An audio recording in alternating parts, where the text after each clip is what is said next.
ऐसे एकनाथ राव जी खड़से जब तक अपने बहू की उम्मीदवारी का कंफर्मेशन नहीं आ जाता, इलेक्शन के फॉर्म में एबी फॉर्म लगता है, जब तक एबी फॉर्म अपने बहू के नाम से कंफर्म नहीं हो जाता तब तक वो राष्ट्रवादी शरद पवार गठ में थे।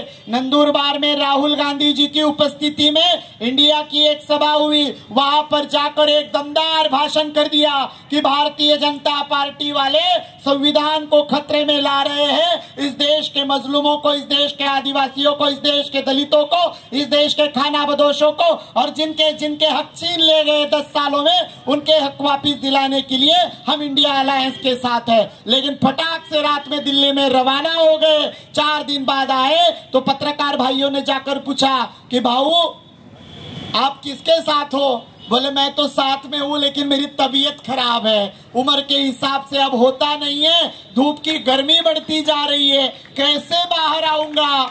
लेकिन जैसे ही घर का टिकट कंफर्म हो गया तो यहाँ पर 43 के टेम्परेचर में भाऊ रास्ते में घूमने लग गए।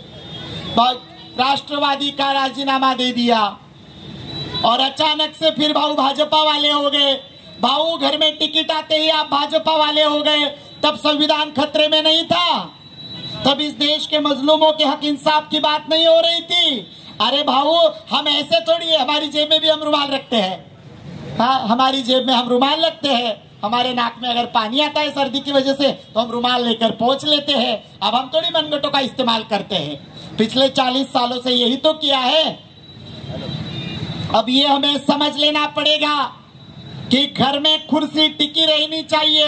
ये कुर्सी के लालच के मारे लोग हैं। जब 5 साल पहले जामनेर वाले संकट मोचक भाऊ ने इनको बीजेपी से रफा दफा कर दिया था, तब ये राष्ट्रवादी वाले सह्याद्री के एक तरफ चले गए, उनके पांव छूकर फिर से कुर्सी हासिल कर कर घर में बैठ गए। भाई ये कुर्सी के लालच के मारे हैं, इनको आपके हक और इंसाफ कुछ नहीं पता।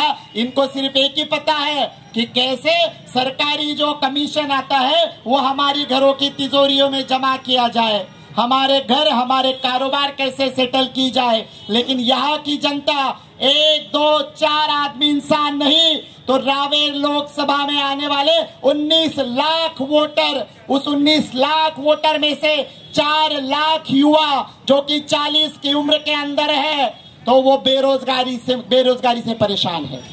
यहाँ पर जो 50% महिलाएं आती है जो वोटर है, उनमें से 30% महिलाएं जो आदिवासी, दलित, मुसलमान, उसी के साथ घुमंतु, खानाबदोश, बेघर, भूमिहीन ऐसे समुदाय में से आती है, तो उनके सवालों को, उनके विकास को लेकर बात नहीं रखी गई। लेकिन ताई का विकास बहुत अच्छा हुआ है।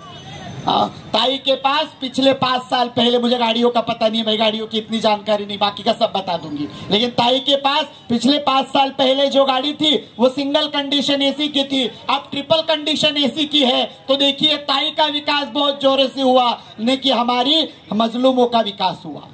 रही अभी महाविकास आघाड़ी, तुतारी वाली गैंग, अभी ये तुतारी वाले जो दादा है, ये तुतारी वाले दादा 2 महीने पहले भारतीय जनता पार्टी में गए थे, वहां पर टिकट कंफर्मेशन नहीं हुआ, वह अजीत पवार गठ में चले गए, वहां से भी टिकट का कंफर्मेशन नहीं हुआ, जहां से टिकट मिला दादा वही के हो गए। भाई दादा 2 महीने पहले संविधान धोखे में नहीं था, आपको बीजेपी का टिकट मांगते जाते वक्त 2 महीने पहले संविधान धोखे में नहीं था। आप जिस अजीत पवार गठ के साथ जा रहे थे वो भी तो बीजेपी की बी टीम बनकर उनके साथ खड़े हैं, तब संविधान धोखे में नहीं था। अचानक से आपको उम्मीदवारी क्या मिल गई, तब अचानक से संविधान धोखे में आ गया और आप खुल के प्रचार करने लग गए। अरे अब झांसा देना बंद करो, हम भी इतने समझदार हो चुके हैं, हम भी वही अनाज खाते हैं जो आपके घरों में पकता है, वही हमारी चूल्हे चौके में पकता है। हाँ, आपको जो उससे प्रोटीन और कार्बोहाइड्रेट मिलता है वो हमें भी मिलता है। इसलिए सिर्फ आपकी अकल नहीं बढ़ी है, हमारी भी अकल में पिछले 70 सालों में बढ़ोतरी हुई है और अब हमें समझ में आने लगा है। इसलिए इनके बहकावे में मत आइए। सबसे बड़ी बात क्या है, तो हमारे मुसलमान मोमिन भाई दिल के बहुत पाक साफ लोग, ईमान वाले बंदे, 5 वक्त के नमाजी, हाँ, महीने के रोजदार होते हैं। इमोशनली बात करके कोई बंदा बहला दे, फुसला दे, हाँ, कह दे कि नहीं नहीं आप मजलूम हो, आपके हक की हम बात करेंगे, आपके साथ ही खड़े रहेंगे। अरे भाई, मजलूमों के हक की बात करने वाले ये महाविकास आघाड़ी वाले, बीजेपी वाले तो हमारे खुले दुश्मन है। और मैं वंचित बहुजन आघाड़ी के स्टेज से हमारे आदरणीय बाला साहब अम्बेडकर कहते हैं कि हमारी खुली लड़ाई यहाँ के भारतीय जनता पार्टी वालों से है, यहाँ के आरएसएस वालों से है, यहाँ के मनुवादियों से है, यहाँ के संघवादियों से है। हम भी कहते हैं कि जो सेक्युलर का चोगा पहने हुए अंदर से भारतीय जनता पार्टी वाले हैं, उनके साथ भी हमारी खुली लड़ाई है। भाई गारंटी दो, वो दे रहे ना, पिछले 10 साल पहले जो 15-15 लाख आपके खाते में देने वाले थे, वो अभी गारंटी और वारंटी वाली जाहिरात कर रहे हैं। हाँ। तो ये गारंटी और वारंटी वालों के साथ यह हाथ मिलाई न करे, इसका आप हमें एफिडेविट करके दो, लिख के दे हमें महाविकास आघाड़ी वाले कि हम चुन के आने के बाद बीजेपी में नहीं जाएंगे। लिख के दो भाई, आप बीजेपी के साथ चले जाएंगे तो उनके तो मंसूबे फलसफा है, क्योंकि उनको तो चाहिए 400 पार। और बीजेपी जिस तरीके से 400 पार का नारा लगा रही है, खुद के बलबूते पर नहीं लगा रही है, ये कांग्रेस और महाविकास आघाड़ी वालों के बलबूते पे लगा रही है। क्योंकि ये जो सब है एक ही थाली के चट्टे बट्टे हैं। आज चुन के ये कांग्रेस के लोगों पर आएंगे और आने वाले 15 दिनों में ये बीजेपी में शामिल हो जाएंगे, उनकी संख्या बढ़ाएंगे और फिर बीजेपी वालों को जो करना है, हमें ये बातें समझ लेनी पड़ेंगी। जब जब इस देश में, महाराष्ट्र में पिछले 1 सालों से जो हालात बने हुए हैं कि एक ही रात में 40 के 40 भाग जाते हैं, 50-50 खोखे लेकर अपना ईमान गिरवी रखकर बीजेपी के साथ खड़े हो जाते हैं, तब ये हक की बात कोई नहीं करता। इनका जो रिश्ता है, इनका रिश्ता कुर्सी के साथ है, इनका रिश्ता सत्ता के साथ है। ऐसे लोगों को हमें पहचानना पड़ेगा। हक की और इंसाफ की बात होती है तो आदरणीय बाला साहब अम्बेडकर, इन्होंने हमेशा कहा, एनआरसी सीए का जब मसला उठा तब दिल्ली में सबसे पहला आंदोलन किसने किया होगा, तो एनआरसी सीए के आंदोलन में जाकर खड़े हुए थे बाला साहब अम्बेडकर, यानी वंचित बहुजन आघाड़ी। जब महाराष्ट्र में सोलापुर में हजरत टीपू सुल्तान की फोटो स्टेटस पर हमारे मोमिन बंदों ने रखी, तब जाकर उस मोमिन बंदे को यहाँ के बीजेपी वालों ने और जो जाति और धर्मांधवादी है ऐसे लोगों ने गुट मिलकर उनके साथ मॉब लिंचिंग की, हमारे एक नौजवान की जान चली गई। तब जाकर महाराष्ट्र में ये दंगे भड़काए जा सकते हैं। ये भारतीय जनता पार्टी वालों का मकसद है कि इस देश के आदिवासी, दलित और मुसलमान ये दंगे के साथ मारे जाए और उनके खिलाफ हमेशा न हमेशा कोई साजिश की जाए। लेकिन आदरणीय बाला साहब अम्बेडकर ने इन बीजेपी वालों के उस मकसद को कामयाब नहीं होने दिया।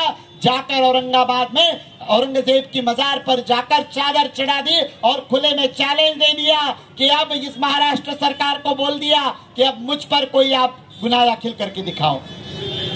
वही बात नहीं, जब भी महाराष्ट्र में ऐसे वारदात होते हैं तो उस वक्त कौन खड़ा रहा है, तो आदरणीय बाला साहब अम्बेडकर खड़े रहे हैं, जो डॉक्टर बाबा साहब अम्बेडकर के पोते हैं। और बाबा साहब से लेकर बाला साहब तक अब तक इस देश के मजलूमों के हक और इंसाफ की बात किसने रखी है, तो वो अम्बेडकरवादी राजनीति ने रखी है, ना कि किसी और ने रखी है। इसलिए ये वक्त है कि ये कांग्रेस वाले जो पिछले 70 सालों से मुस्लिमों की वोटिंग पर चुन के आने का ड्रामा कर कर हमें सिर्फ 5 किलो राशन और पाम तेल की आधा किलो की पुड़िया थमाने के वादे करते हैं, बाकी हमारे विकास की बात हो तो ना कोई सामने आता है और सही मायने में विकास नहीं किया जाता है। हम आपसे वादा करते हैं, हम आश्वासन देने वाले लोग नहीं है, हम आपसे वादा करते हैं कि आपके विकास को लेकर, आपके हक को लेकर, आपके अधिकार को लेकर जो भी लड़ाई, जो भी जंग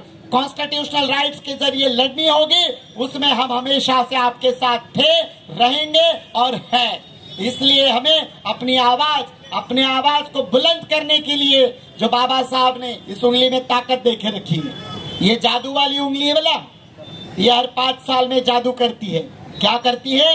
हर 5 साल में नगर पालिका से लेकर दिल्ली में प्रधानमंत्री चुनने तक ये जादू वाली उंगली काम करती है। और इस जादू वाली उंगली को हमें सही तरीके से इसका मैजिक करना है। हमें आने वाली 13 तारीख को वंचित बहुजन आघाड़ी का जो चिन्ह है सिलेंडर और नंबर है 6, तो 6 के सामने वाला बटन दबाकर हमें क्रिकेट मैच में, जैसे हमारे उम्मीदवार आदरणीय संजय दादा ने कहा कि षटकार लगाना है, हमारे मोमिन भाइयों को षटकार समझ में नहीं आता है, मैच में 6 लगाया जाता है। तो जिस तरीके से 6 जीत कर लगाकर मैच जीती जाती है, तो आने वाली 13 तारीख को आपको 6 नंबर का बटन दबाकर इस रावेर लोकसभा में जो आदिवासी, दलित, मुस्लिम, अल्पसंख्यक, यहाँ के घुमंतु, खाना बदोश, बेघर, भूमिहीन, यहाँ के पीड़ित जो है उनके सवाल विकास की जो धारा रोक दी गई है, और वो जामनेर में रोक दी गई है, वो मुक्ताई नगर में रोक दी गई है। और अभी ये जो दादा आए हैं ना महाविकास आघाड़ी वालों ने,